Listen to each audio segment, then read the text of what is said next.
Hi, everyone. I'm Sarah. Welcome to Getting to Yes Consent in the Sport Dog. I own and operate the Cognitive Canine, where I help people solve behavior challenges in their dogs remotely. I also teach online courses. I give seminars all over the world when we're not in a global pandemic. And I have a podcast called Cog Dog Radio that I hope you'll check out. I share my life with 8 dogs currently, but 3 of them are mine and the rest belong to my partner. They are all border collies except for one Australian Shepherd and one brand new Icelandic sheepdog puppy. So, when we talk about consent, especially in dog training, I think it's very important that we first know what it is we are talking about. So, we need to define it, get really clear about what this all means, and just be sure that we're all on the same page. So, the actual literal definition of consent is permission for something to happen or agreement to do something. And I think that's pretty clear.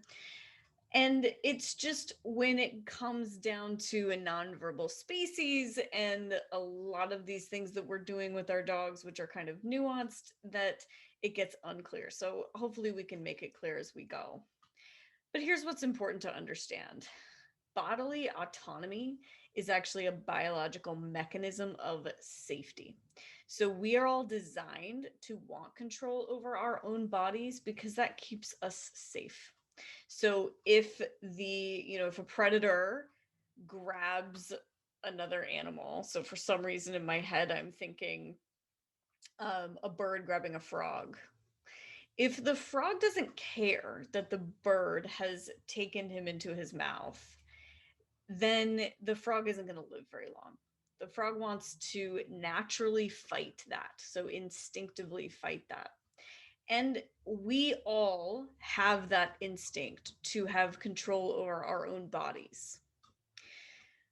Control is also a powerful primary reinforcer because we also have an instinct to seek control over our own outcomes. So, just like it's a biological mechanism to want control over your own body in space, it's also a biological mechanism to want to control what happens and when. And when we think of it as a primary reinforcer, we can actually think about the advantageous ways that we can put it to work for us. So I want you to think as we go about consent as the umbrella under which the rest of this information falls. So rather than thinking of it as an arbitrary concept, I want you to think of it as the umbrella. And we're going to talk about all these little dog training concepts that I think fall underneath that umbrella. And hopefully we can clear up any confusion or maybe even misconception. Which means that the first thing we need to dive into is start buttons. This is a buzzword as far as I'm aware. The phrase start button behavior was coined by Eva and Emily over at Carpe Momentum Dog Training. And I started using this phrase a long time ago to refer to something very specific. And today I see start buttons as being clear behaviors that indicate consent. And I think they come in 2 different varieties. So let's dig into what those varieties are. The first being organic start buttons. And again, and that's kind of my phrasing. So I call this one an organic start button. It's a behavior that engages the next thing naturally. So if the dog is into the game, they're going to push you for work or they're going to push you for the next repetition. And the way that they do that, I'm going to call an organic start button. So there's definitely more on this to come. But in the video that I'm going to show you in a minute, maybe think of barking as being that dog's organic start button. But first, let's talk about what I think people think about when they think start buttons, which is manufactured or trained start buttons. This is the handler asking a question and the dog giving an answer. And the answer is that start button behavior if the dog's answer is yes to the question. So it's got to be a behavior trained with positive reinforcement.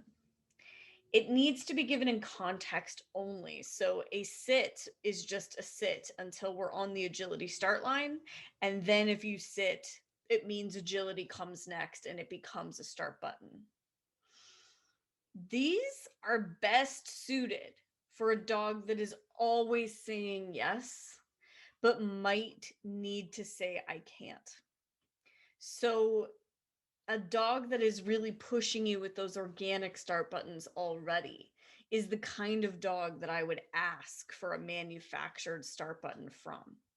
I would not ask for a manufactured start button from a dog that is not already pushing me in other ways with those organic start button behaviors. Beware, and this is going to be a common theme throughout this talk, but if you ask, you will get your answer. So if, for instance, sit is your manufactured start button on the start line in agility, and you ask for sit and the dog looks around and then sniffs and does not sit, or the dog can't stop barking at you and therefore also does not sit, you got your answer, and your answer was no. And it is important always to listen to that. So in this video, we have both going on. This is a dog that to me is saying loud and clear, I'm ready, let's begin. His organic start buttons are going to be running to the handler. He starts barking at her immediately. He almost can't let her take his collar off. He's so excited. He's clearly, to me, pushing and pushing and saying, he's not just saying yes, he's saying yes, please, and yes, now. And so she's going to ask for a manufactured start button. She's going to ask him for a down over here. And he gives it to her, but then he kind of pops up before she thought he would. So she asks him again, and she actually asks him for another manufactured start button, which is a nose target. And she gets a really nice, clear response, and then the work can begin. So that video is an example of both those organic start buttons. That's the barking and the pushiness and the just being focused very much on the handler and not on the environment. And then the manufactured start buttons were the down and the nose target. In this situation, we've got a similar type of dog. She is barking at the handler. She is saying, I'm ready to go. And the handler asks for that manufactured start button of a down before she leads out on course. And so if she didn't get the down, if the dog was not capable of doing that, then even though the dog was saying yes, we need to read that as I can't right now. So let's segue though, and don't worry, because there's so much to talk about that if you're still a little bit unclear on maybe the start button concept, you will be clear of at least that organic start button concept, which is the most important one, before we're finished. So what about engagement? A lot of people ask me, what is what is the intersection between engagement and consent? Or is engagement consent? What's the intersection between engagement and start buttons? These are all really important questions, and they're all really important considerations for us. I'm going to say that engagement is defined as emotional involvement or commitment. So the dog is clearly involved. And if we think about the last video, the engagement is that the dog is focused on the handler rather than the environment. How do we know if the dog is emotionally involved or committed? To me, it's one of those things that it's very clear when you see it. And so if you're asking, how do I know? Or if you're asking, I'm not sure if the dog is engaged, then the answer is the dog probably isn't. This photo is a really beautiful example to me of mutual engagement. The handler and the dog, the rest of the world doesn't exist, right? So the two of them are doing their thing together, and it's almost like nothing else is there and nothing else matters. Eye contact, joyous body language from both of them. Really, really important to know what it looks like in your dog specifically.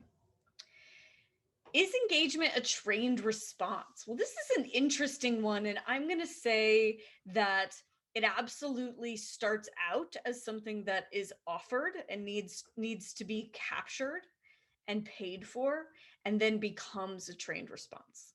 My dogs pretty much immediately engage with me in a new environment, and that's a trained response. I go to a lot of new environments and I teach them that their best bet is to ask me what we're going to do in that environment.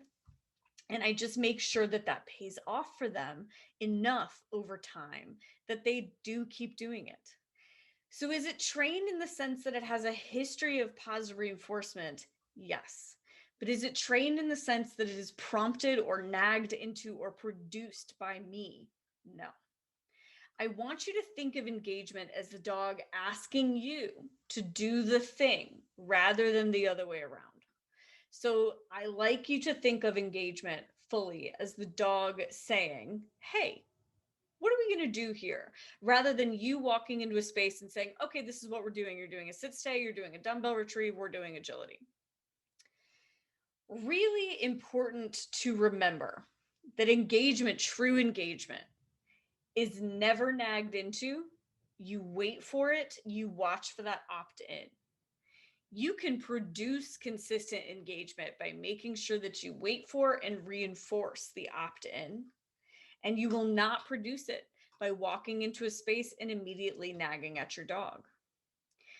To me, this feels like something we shouldn't need to talk about. But consistently, when I travel to teach, I find that people walk into a space, they get a little bit nervous that maybe the dog's not going to pay attention. They feel a little bit of a time crunch and they begin to nag at the dog. It's pretty consistent. Like all forms of consent, engagement can be revoked. So that means that if the dog is fully engaged in pushing at you and saying, I'm ready, let's do the thing, great.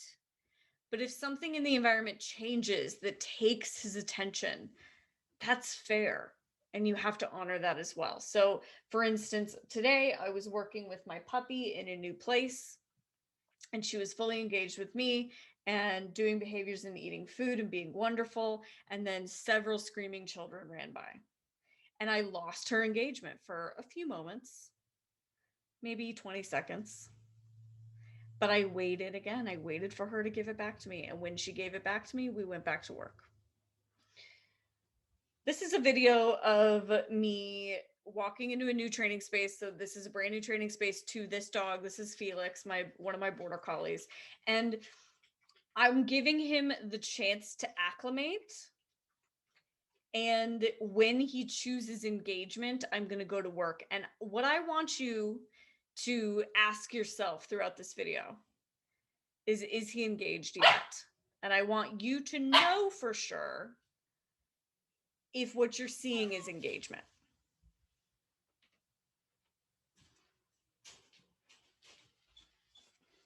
So a lot of people, I think, would see this and be like, well, he's happy. He's looking around. You know, he looks cute. But he has not looked at me once until I come around here. I let him sniff the side. And there I get it. And he even pushes me with a sit. So I am always waiting for the dog to offer that moment. I did not cue any of those behaviors. I did not cue him to look at me. I did not cue him to sit. He chose to. And then that told me that it was time to take that leash off and get to work. So in my world, consent isn't just about the start line. It's not just about the trial. It's not just about running courses or competing. I have a contract with my dogs. I have an agreement with my dogs that consent will be the way that this is always done. That consent-based training is what I'm going to utilize.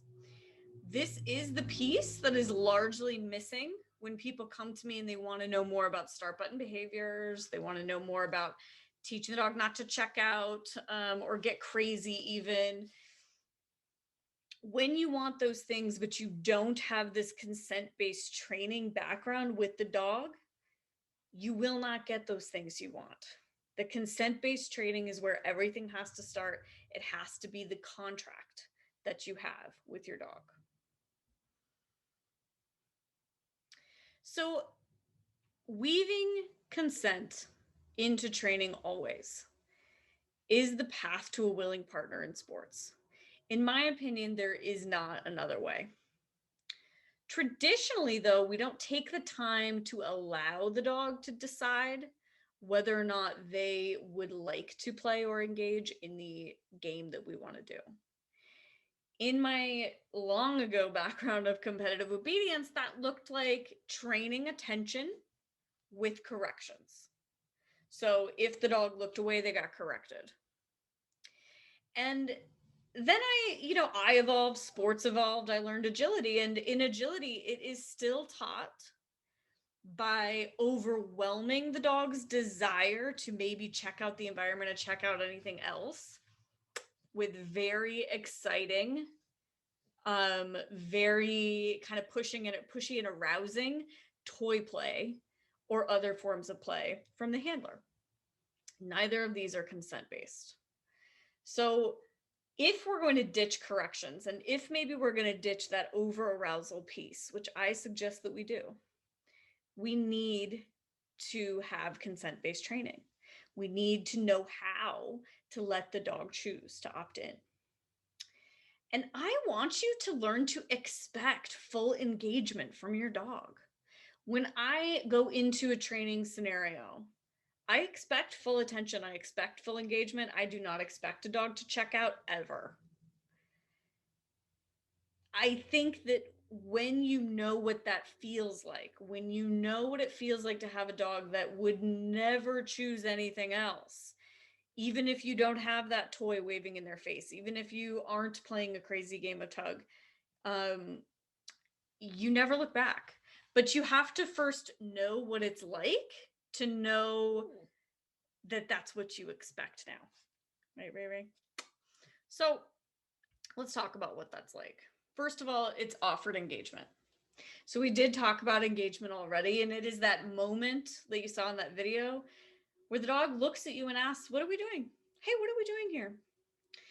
And to me, the rule needs to be to only train a dog that has first chosen to engage. If you walked into that training building and you never gave your dog any information and they never looked at you, your dog does not know that offering engagement is what makes work start. Your dog believes that you will start the work, that you will prompt him to begin.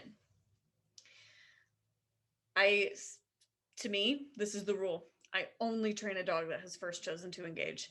It is not okay for me to break that rule. And anytime I have broken that rule in the past, I've totally paid for it with a crappy training session. So like all consent, and I said this before, it can be revoked or opted out of.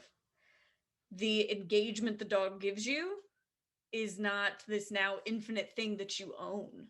They can take it away just as easily as they can give it. And you have to afford them that that right that they have. Because if they think that once they offer the engagement, they owe it to you and they get in trouble if they take it away, they won't give it to you.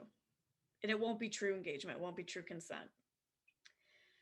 Respect your dog's attention. It goes where it's called, not where it's nagged. Your dog's attention is sacred. And if the environment is simply more reinforcing than you are, or maybe a little concerning to them, and so that's where they need to focus their attention, respect that. Their attention is going where it is called. Attention does not go where it is nagged into, though. The environment is never nagging the dog to pay attention. And know that engagement can only be offered from acclimation. The dog has to know what they're giving up when they engage with you. So the next piece in consent-based training is committing to training in loops. And I'm first going to segue just a tiny bit and talk about what a loop is. But truthfully, the concept of training in loops deserves and has its own webinars, its own courses. So This will not be enough if you're not already a little familiar with that concept. But essentially, training in loops indicates that you recognize there's going to be a starting point, a behavior, and then a reward. And that making sure the reward brings you back to the starting point produces that loop for you, produces that loop of reinforcement, so that there doesn't have to be extraneous behavior between the reward and the next repetition, so that the dog gets basically delivered straight into the next behavior. When we train in loops, consent is built in because the dog gets to choose after that reward to re-engage the loop. Breaks in the loop are going to occur because of one of two things. Either your training design is poor, or the dog has revoked consent. Could it be both? Of course. A lot of times the revocation of that consent occurred due to the error in your training design. All training is pretty much happening in loops. You want to make sure that your loops are clean and that you have built consent straight into that procedure by making sure that they are clean. So let's look at a video. In this video, I am working on a front and finish behavior with Felix. So he does a front for obedience on that green platform, and his finish will be when he winds up on that purple platform next to me. I am making sure to deliver a reinforcer in such a way that he begins the next piece. He begins the next loop, essentially, which starts the front, which is the first piece in this behavior chain. So let's watch it. I toss that treat out. We are now in starting position. And I cue him into the finish, which is that final behavior. I reinforce in position, but then I toss a treat out so that we are starting over again.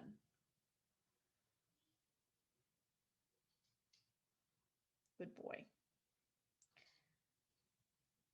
And so by doing this, by tossing that treat out, he gets to choose to come back to re-engage another repetition of this chain.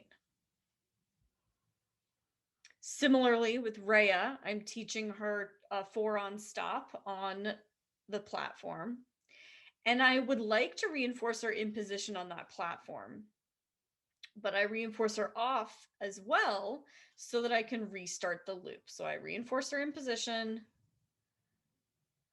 That was just a dropped cookie. I toss a treat off and set myself up so that she can re-engage the loop. So rather than luring her back to the board or prompting her back to the board, I just put myself in position and wait for her to choose the next behavior. And you see how consent is a part of this procedure already, because she could eat that cookie and then go sniff in the cracks of the mats, eat that cookie and then go bark at something, but she eats that cookie and re-engages that behavior herself without any further prompting from me. And that brings us to, and really honestly segues nicely into, where organic start buttons fit in with all of this in our training. Because the re-engagement of the loop is a start button behavior. So Rhea's choice to turn back and head back to that board is a start button behavior in the same sense that Felix's choice to get back on the front platform is a start button behavior. You're going to watch for the start button that appears in the flow of the loop. And the question everybody has here is, but then do I reinforce the start button? You do, but you do so by going into your next part of the loop. So if my dog engages the next piece of the procedure and I click and treat him, I have broken the loop because I am now no longer set up to complete that loop. So when my dog engages the loop, I do my next part and we move on. So if we back up to this video, Rhea choosing to turn back towards the board is her start button, and me putting myself in position to reinforce her on the board is my next piece. So she's actually prompting me to do my next part of the loop with her head turned back. When the dog is highly trained, he's also going to offer behaviors that prompt you to start the game or start or restart a loop. And I want you to make sure that those behaviors do not work for them if they don't also work for you. So if we think back to Finnick doing his weave pulls, he's barking to start the loop.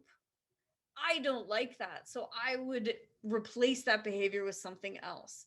His trainer doesn't mind it. And so she does start the next loop when the barking occurs.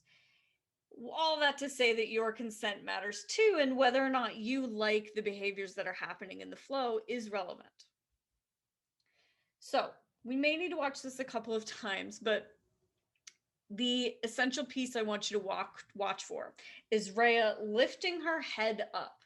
I'm working on a retrieve here. And when she lifts her head up, I present the dowel for her to bite. That's my part. So her organic start button is lifting her head after eating the treat. So I feed, she lifts her head, I present the dowel. She bites it, I click, I feed, she lifts her head, I present the dowel. So this is a very quick loop that is happening here. But understand, and let's just go ahead and rewatch. Understand that that head lift off the ground is her start button for me to begin that next loop by presenting the dowel. Such a smart puppy. And this is a cooperative care example. Everybody, wants to hear about cooperative care, and especially when we're talking about consent. So I am brushing her. The behavior that I'm after is eat food while I brush you. The start button is get on the platform. And that can be an organic start button. And there are so many organic consent layers. If she stops eating, I stop brushing, for instance. But the important one that's really easy for me to do here is feed off and wait for her to choose to come back up. And then I can continue the feed and brush ritual. See how if she stops eating, I stop brushing. She goes back to eating. I go back to brushing. And then, of course, I can toss a treat off again and allow her the choice to re-engage the loop or not. And she does, and so off we go. So what about opt-outs? If we talk about consent, we talk about getting to yes, we inevitably also need to talk a little bit about no. When your dog is saying no, first of all, to me, this isn't hard to recognize, but as I've taught this to enough people, I now see that it is hard for a lot of people to recognize who are not used to that unwavering engagement that I tend to train and tend to expect in my dogs. So know that an opt-out can be disengagement from the loop. So if in the last video, Rhea had chosen not to jump back up onto the platform, that is an opt-out. Leaving the handler could straight up be leaving you during an agility run or an obedience run. It could be leaving you during your running class. Increased latency of behaviors. So that could also just be that it takes the dog longer to do the thing that you're asking than you're used to. A lot of people go, oh, he's just in a new place. It's just kind of hard. He's a little distracted. Read it as an opt-out. That is what it is. So for instance, if you ask your dog to perhaps enter the weave poles and he walks to the weave poles instead of run, and run is what you're used to, I wouldn't necessarily treat that like, oh, he's just distracted. I might read that as an opt-out, especially if he doesn't speed up on your next repetition. You want to know how you're going to respond to opt-outs. It's important that you already have that kind of stored in your mind as an instantaneous response so that you aren't left going, is that an opt-out? I'm not sure if it is. Maybe I should prompt the dog. Maybe I should get the dog back. Know how you're going to respond. And the way that you're going to respond is that you're going to take a break and evaluate. Your response to an opt-out should never be to try to re-engage the dog. This is what we naturally want to do. It's very reinforcing to us to try to re-engage the dog that has disconnected. So if Rhea had jumped off that platform in the last video and gone sniffing, gone looking for something else, really natural and normal for me to pat the platform and go, hey puppy, there's cookies up here. Hey, come on, let's try it again, right? Natural, normal, not a good idea. Not a good idea from a training standpoint or a consent-based standpoint. So if my dog 100% just kind of disengages from the loop, disconnects from me, I do not try to re-engage. I give them a break. And if we are in a training session, easy, give them a break, put them in a crate with their chewy, bring them back to the house, whatever, watch my video because I'm always videoing, and kind of try to figure out what's going on. Evaluate without them there rather than trying to evaluate and fix it in real time. If it's increased latency, so if we went back to that example of the weave poles, maybe you're in a new class and the dog's kind of walking to the weave poles, go back to acclimation, go back to letting the dog choose to engage. Put them on a leash, let them sniff everywhere, let them look around, let them choose to come to you and say, okay, I'm ready now.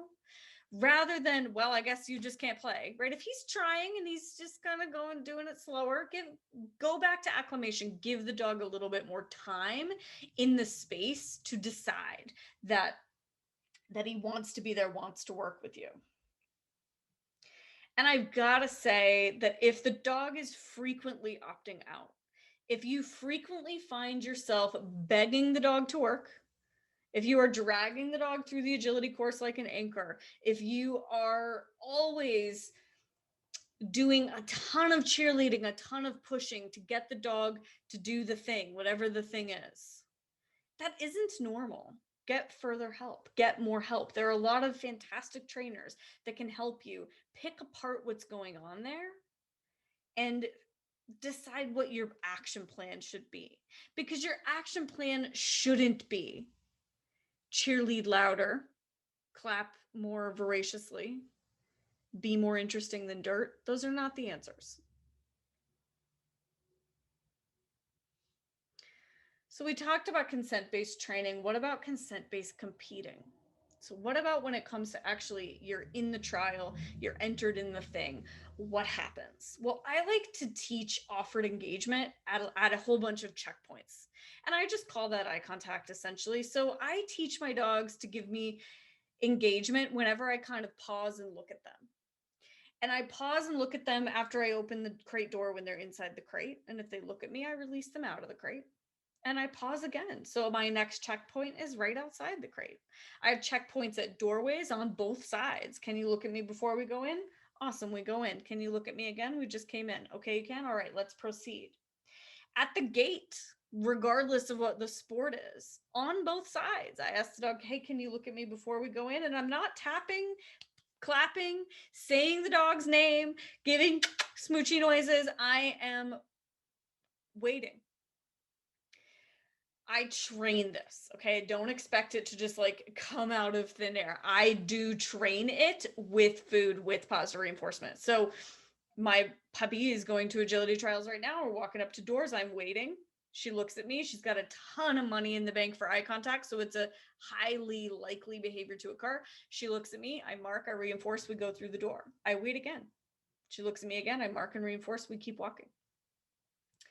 If the dog won't offer engagement ever at all, the dog needs more acclimation in the space. The dog is not comfortable in the space. And if the dog has been trained, because this is how you've always done it, that you will push the dog for engagement, you will nag, you will prompt, is going to take a lot longer for them to make that choice. And you may need to get some private help to train those responses a little bit better. So this is an example of training these check-in points, these engagement points. This is an obedience example, but I think it applies to agility as well. You can see Felix offer me eye contact before we go in, after we go in, and after we set up. And then I finally do pay him. Gives me that eye contact. We go in, he gives it to me again. I line him up. He gives it to me again. And then I reinforce. Did I teach each of those pieces individually with its own cookie initially? Yes, I did. And a more agility-centric example. This is Stig. I'm going to touch his collar because I'm going to take his leash off. He looks at me. That tells me I can take the leash off. He looks at me again. That tells me that we can begin agility. Eye contact, leash off, eye contact, and begin. Trained. So when you're competing, I think what's most important is to recognize when your dog says no. Because if you have committed to consent-based training practices, if you are always asking the dog and you've got a dog that's saying yes in training, then your biggest concern in competing is actually going to be if the dog says no, not whether or not the dog is saying yes, because it should almost be a given. Now, if you decide that you care if the dog is saying no, you have to also accept the answer, because no does not lead us to, are you sure? Okay, no leads us to responding to that no appropriately. And I got to tell you, overriding that no, once you know how to look for it, there's different fallout depending on the dog that we're talking about. So overriding the no might look like a disastrous run. The dog obliterates the course. Okay, all the bars are down. They fell off the dog walk. They flew off the end of the teeter. It could look like they're biting you in heel work or even barking at you. It could look like they're charging and barking at judges. Or it could look like a checked out stress dog. You have that full stress pant going on. You've got a lot of sniffing. They go for the weave pulls. They go, I just can't do it. Their head drops to the ground and they start sniffing. It could look like that as well. It could look like a dog that's on the start line and they're just stuck there and you're begging them to release. Overriding no looks like those things. What overriding no never looks like is a perfect run. It just kind of depends on the dog's temperament, what happens after you have said, I heard your no, we're going to do this run anyway. For me, with my dog Felix, if I hear his no, which is typically an I can't, he's the kind of dog that he wants to do the thing. I just need to ask him if he can do the thing. If I override him when he says I can't, he runs around stuff. He might run into stuff. He might even bite me. None of that is good, right? So none of that results in us winning the class and meeting our goals. And then a lot of my students' dogs, what it looks like is the dog can't weave. The dog walks through a tunnel so slow that you're like, did he get lost in there? Is he ever going to come out? That's not pleasant for them in the same sense it's not pleasant for you. When your dog says no, and again, you need to be watching for this in training, you have to respect the no. And respecting the no looks a lot of different ways. Respecting no could look like scratching from that run. It could look like you got out there, you got your leash off, you were ready, dog said no, and you say thank you, and you put that leash on and you leave. It could look like more acclimation. It could look like walking the dog more around the showgrounds, walking them more inside the show site, letting them choose to engage a little bit longer. It could also look like going home. It could also look like packing it up and saying, I filled out that entry form because I thought we were ready for this, but we're not. And so we're going to spend the rest of the weekend watching Netflix. We're not going to go to the trial, and that's fine. So it can look a whole lot of ways to respect no. And all of those ways are okay. I think we need a mindset shift in general to get here, to understand this concept and really put it to work. That general philosophy is that consent is not made of manufactured or contrived start buttons. It's not made of procedures. It is a mindset in and of itself. It is a mindset that you put forth every time you train that dog, every time you show that dog. It is, I do not make you ever. It is your choice. Do you want to work a dog that isn't all in? I have to tell you, I have had dogs that didn't really want to do the dog sports, but did it anyway for me. And I've had dogs that love the sport as much as I do. And I only ever want to run the dog that loves the sport as much as I do from here forward. Do you want to work a dog that's not present in their own mind is a similar question for me. So I want to only work a dog that really, really wants to work. But also, if they really, really want to, but can't compose themselves and be thoughtful and present, I don't want to work them either. And that's a newer lesson for me. It can feel like defeat. It can really suck to hang up that leash on the days that the dog won't say yes or can't say yes. But it is the opposite of defeat. It is saying, I am so engaged to a consent-based training program that I will not make you anymore. And I also will not fudge it when I could tell that you're not mentally here, that you're not present.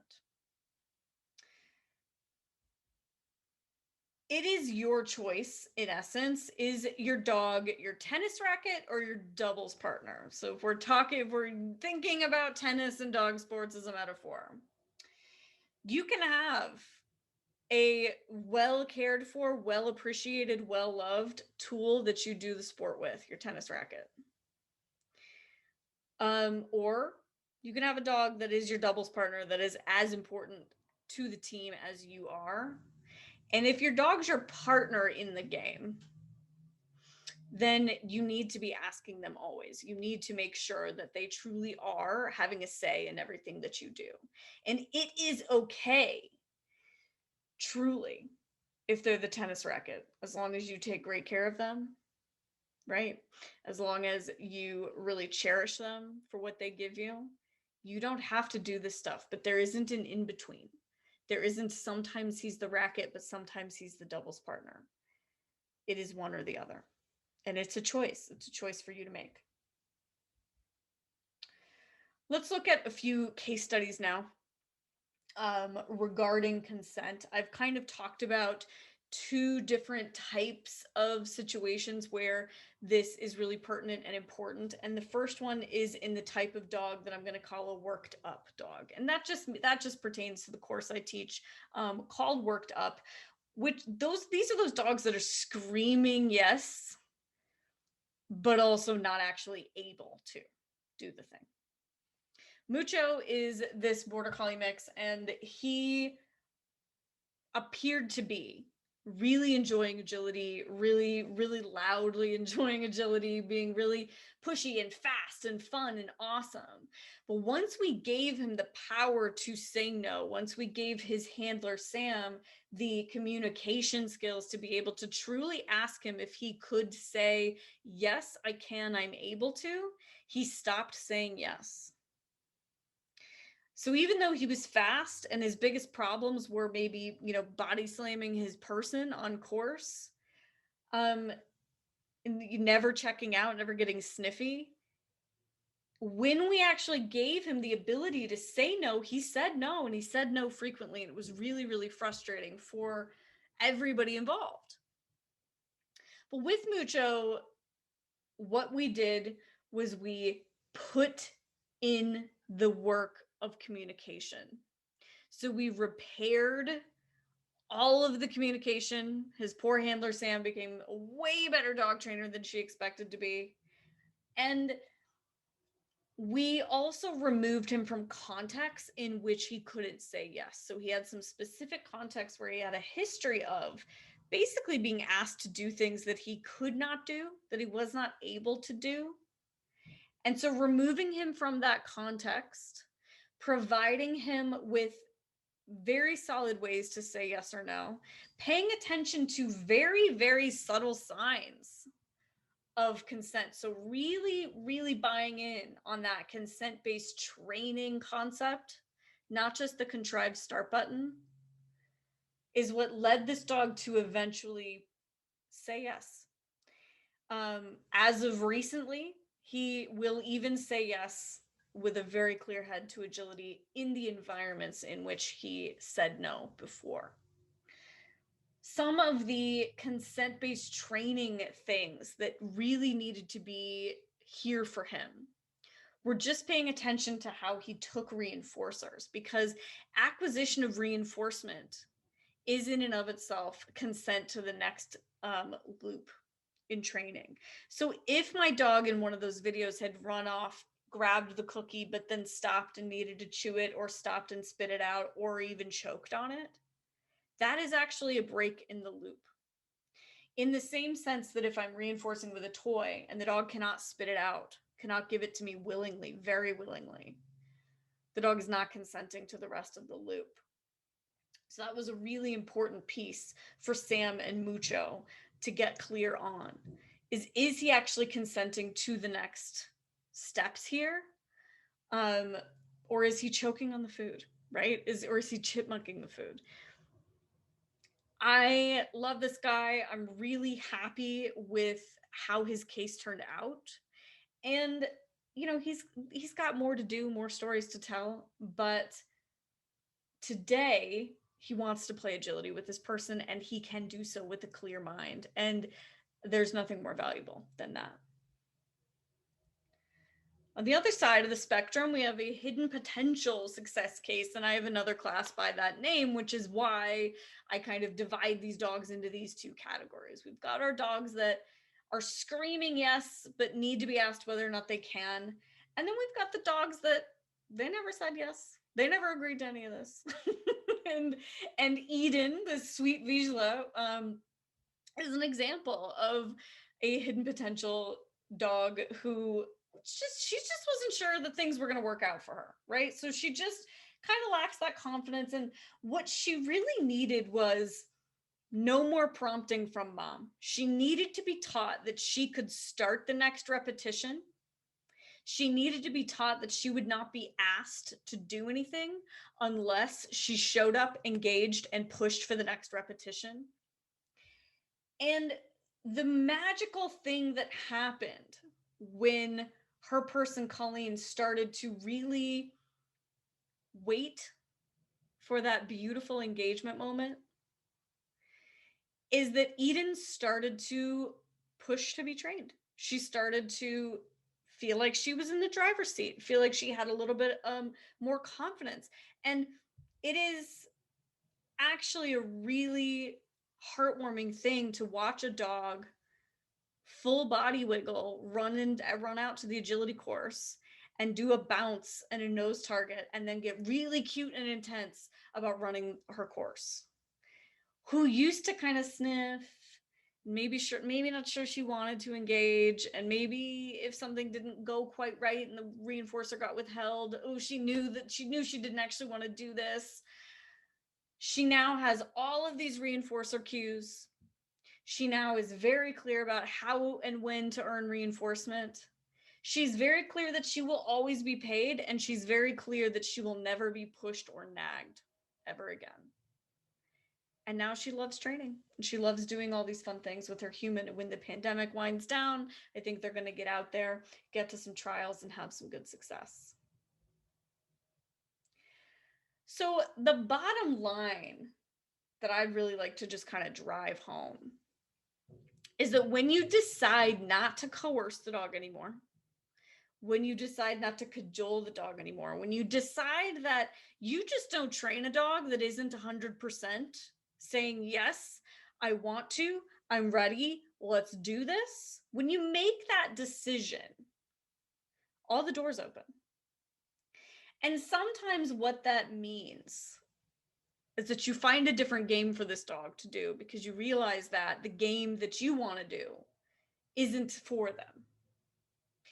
But a lot of times, like in the case of my Vizsla Eden, my client Vizsla Eden,